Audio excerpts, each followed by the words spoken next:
ఆ సోయి తెచ్చేందుకే అజయ్ కుమార్ యాదవ్ నానా తిప్పలు పడి పల్లె పల్లె పోయి ఊరు పోయి సంఘాలను నిర్మాణం చేసి సంఘాలను ఒక వేదికపై తీసుకొచ్చి అప్పుడు 91-92లో మీటింగ్ పెడితే మీటింగ్ వచ్చిన మొత్తం రుమాలు కట్టుకున్న వాళ్ళే ఉండేది, పైంట్ వేసుకుంటూ ఎవరు మాట్లాడుతుంది.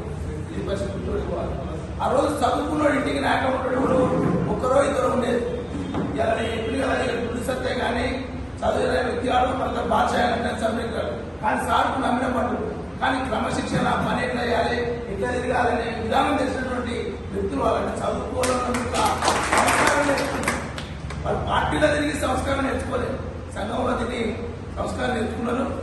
నేను సార్ యొక్క నిజంగా చెప్పాలంటే యాదవ సంఘంలో నాకు గురువు లాంటి వాడు. రోజు నేను కాశన్న యాదవ సంఘం కోసం ఈ గజలని నేను తగిలించింది అంటే ఆ గజ మంది పనిచేస్తుంది ఇప్పటికీ.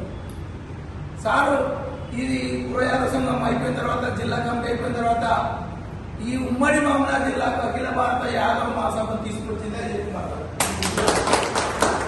తెచ్చినప్పుడు అచ్చంపేట నుంచి ఒక జీపు, అదేవిధంగా షాద్నగర్ నుంచి ఒక జీపు, ఈ జిల్లా మొత్తంలో ఒకటే జీపు. షాద్నగర్ అక్కడ ఏడిగా పనిచేస్తున్నాడు, ఏడిగా పనిచేస్తున్నాడు. మా అచ్చంపేట ఇక్కడ ఇతనాలు చేసి సరిపోయింది అంటే ఇతనాల నుంచి కొడుతుంది. నేను సత్యనారాయణ కలిసి ఒక జీపించుకున్నప్పుడు అలా తిరుపతి భవంత కలిసి అక్కడ నుంచి ఒక జీప్ వచ్చింది.